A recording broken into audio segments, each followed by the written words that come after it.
Today we're going to visit the Dreamers Vault in South Minneapolis. I'm Azalea Grace with Neighborhood Gaming, and I'm excited to crack open this vault. Let's go take a look.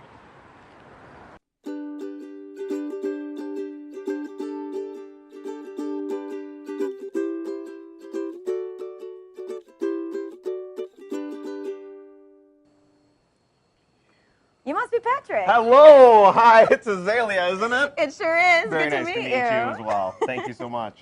So we're here with Patrick McClune That's correct. at the Minneapolis location of Dreamers Vault. Can you tell us where you're located? So we are just off of Hiawatha near Minnehaha State Park, just north of 62, kind of near the VA, and we're kind of, tucked back in here in a little strip mall. Are. Yep. But if you can see us from the highway and get back to us, it's usually worth the trip. It's a nice area too. It's very gorgeous nice around here. A lot of people on their bikes and walking around and want to Do stop they just in stop it? Yeah, Oh, walk in and check out the awesome. comic book shop, right? All right, well, I want to check it out. Can you Let's show me? do it. Absolutely. Please, Go. let's go. Over here. Oh, my God.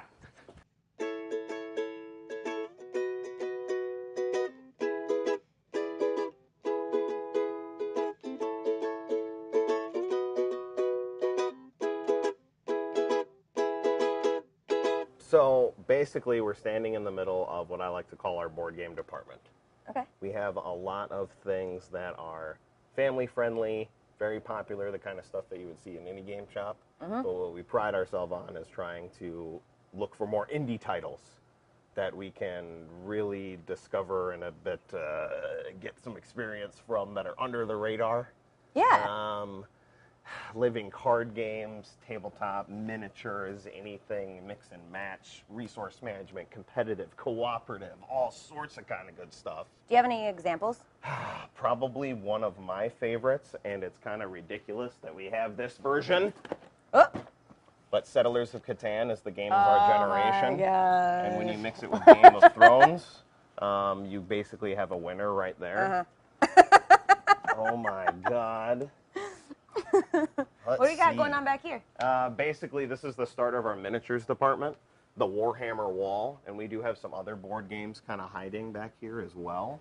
We have a lot of people that are really fantastic artists that come in here and hang out every week, and it's a hobby that I've kind of myself absolutely loving because I find it very zen.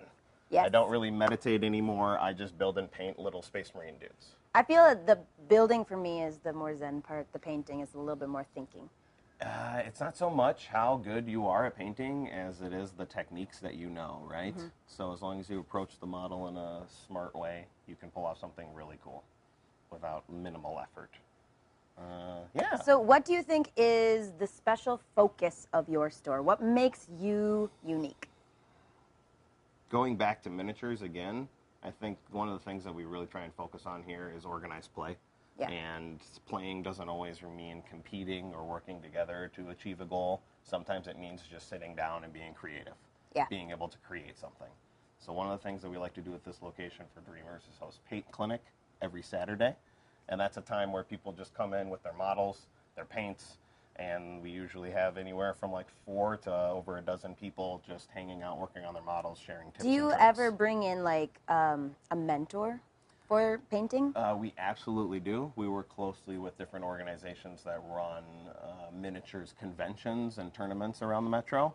Cool. Just yesterday we had a gentleman from the Renegade convention in here working on terrain with us and showing some of our children how to pull off quick and easy steps to get terrain done fast and make it look good still. Yeah. I love it that you just said our children. Oh. That's so cool. So Absolutely. how does community fit in with your view? Well, basically from the old man perspective, if we don't teach the children how to play games with us and how to actually get out and socialize with one another, we're not going to have anybody to play with when we get older. So I'm already at the age where I'm thinking about that. That seems so obvious, right? It does. So obvious. It really does. And so I'm trying to push the whole motto or moniker of mission statement of growing our own gaming community. Yeah. The primary way that we like to do that is with youth. Awesome. Absolutely. I love that. Let's keep going. Very cool. Let's keep going.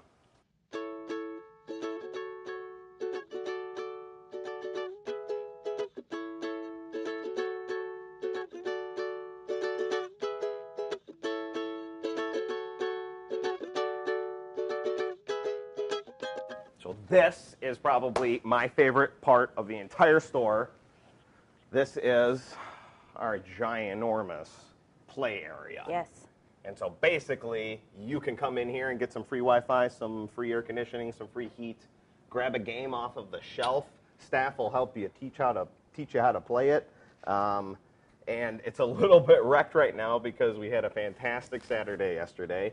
We can see that there's even a bunch of paint on my table, but that's just fine because Needs to we happen. need to get down and dirty so we can make cool stuff to play on sometimes. Exactly. So what kind of events do you have? All sorts of different trading card game events for Magic, Yu-Gi-Oh, Pokemon, miniatures events for the various forms of Warhammer and the historical miniatures games that we host here. We have Batman Day on the horizon. That's coming up very soon.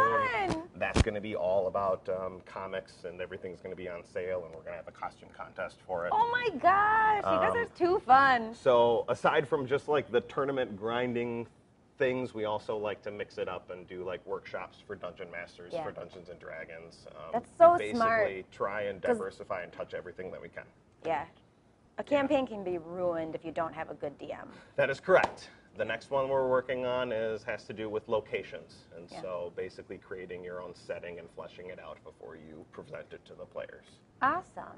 Very cool. So if you had like a main question that people ask you when they come to the store, what would that be? Definitely, do you guys play blank here? Or do you offer blank? So whether it's Magic the Gathering, Pokemon, Yu-Gi-Oh, Dungeons and Dragons, Warhammer, any other kind of role-playing, or just board gaming in general. And the answer is yes. The answer is yes all the time. They come in here, they recognize that we have lots of space to play and lots of fun things to touch, so they ask, do you play my game? And the answer is, of course we do. Yes. Here's when and how. Cool.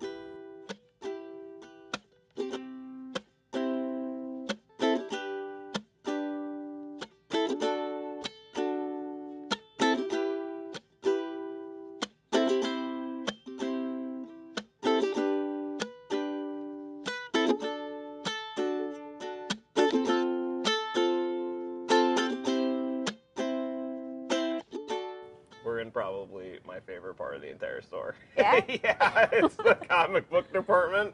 Yeah. And Not all game stores have comic book sections. They definitely do not. We have 4 stores in the metro area, and this is one of 2 that actually does comic books. We have found that it is still something that people enjoy, especially with all the new movies coming out in this era. Every single week, having new art come off of the printer and come into the store, and just seeing what's going on with characters that you know and love, like Batman and Captain America, is really cool and something that everybody can connect with across multiple generations. So I absolutely love the fact that we're a comic book shop. Me too. And it is... Sets you apart. It's another thing that makes us unique. We have a reading area that's very comfortable with a little couch. Yeah. And there's just cool stuff coming out all the time. We'll probably just like pick one randomly off the shelf to talk about. Oh, the new Rick and Morty Dungeons and Dragons crossover with Oni Press and IDW, and it's actually written by Patrick Rothfuss, who's a fantastic fantasy novelist, and now he started doing comic books. And so it seems like every single month or week, there's something going on in the world of Image or IDW or Marvel or DC. So true. That Image just is crazy. Image is fantastic, Valiant is fantastic, et cetera, et cetera. And there's always something new and cool going on. And that's what I absolutely love about this half of the store. I have a question for you. Please. When did you slide that up your shirt? This one right here, about 3 segments ago, I think. Few segments ago, absolutely. You're too fun. All right, do you have any memorable stories from the store that you can share with us?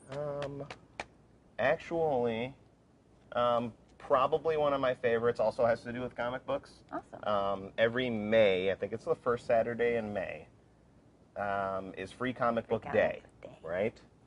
And this past year it was very popular. We had a lot of people coming in, a lot of kiddos coming in. Yeah. And I remember this little blonde girl with blue eyes. She was just so excited that she was getting all of these My Little Pony comic books because they were on sale, and Mom was totally hooking it up. She was so excited that she started crying. She was so happy. and I almost died. I had to lie down and breathe because it was just a cuteness overload. That's Absolutely. adorable.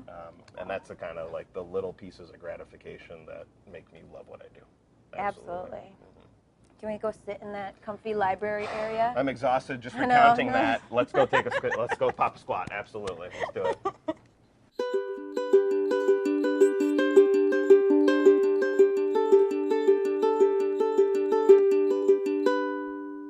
All right, now that we're sitting, I can ask the tough questions. Uh-oh.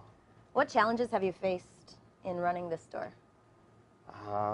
I've been at this location for about 4 months. But you've run other Dreamers Vault in the past, right? I have, yeah. I've been with the company for about 2 years. Yeah. This location specifically, it's a little bit tucked back in here, and the biggest challenge that I've noticed is to this day people are walking in and saying, "Oh, I didn't know there was a comic book shop here. Yeah. You guys sell comics? You have Magic the Gathering? You blah, blah, blah. What kind of game store is this?" Well, I mean, to be honest, I've lived in this area almost my whole life, and I didn't know either. So that makes sense to me. And it's a small run, family-owned and operated company, but you have many locations, and so that's correct. Maybe this is just a hidden gem that people aren't familiar with. That is the idea. Getting the word out and basically just letting people know that we're here. Via social media or other forms of advertising. Honestly, in our line of work, the game store marketplace, I think that word of mouth is even more important than a normal retail business because of the different play offerings that we have, and with new products coming out all the time. So-and-so telling so-and-so that they should go here is a big deal. What does success look like to you? Referrals. You know, on that note, people walking in and telling me that their friend sent them here, or my buddy's plays here, so I thought I would check it out.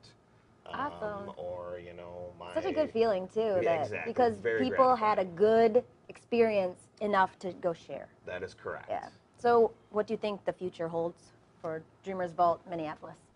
Specifically this location. Yeah. Why not? We are excited to keep on. To keep rearranging and revamping and moving things around and keeping it fresh and getting absolutely getting new fixtures in here, new furniture, and just kind of just upping the quality across the board in terms of the space. Yes. The space that we offer, because again, a lot of what this store does is not necessarily just sell things, but provide a place where people can connect with one another on a personal level. A community center. Exactly, a community center that also sells stuff. Yep. Well, thank you so much for showing us around. This was wonderful. Thank you, Azalea. It was a pleasure. Pleasure is all mine. Thank you so much. Thank you. Absolutely.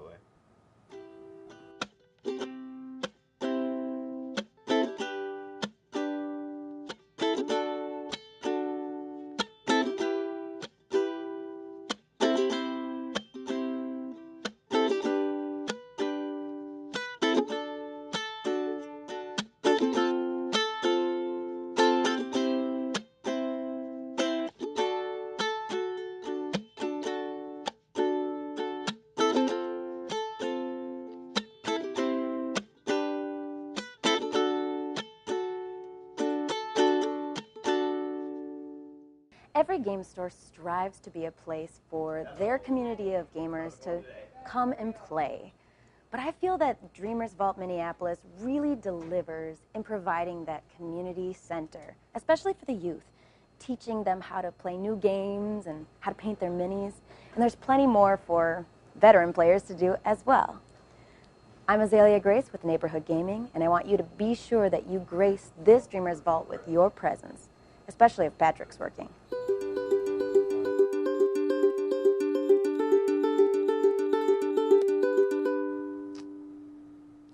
Coffee. Coffee. All right.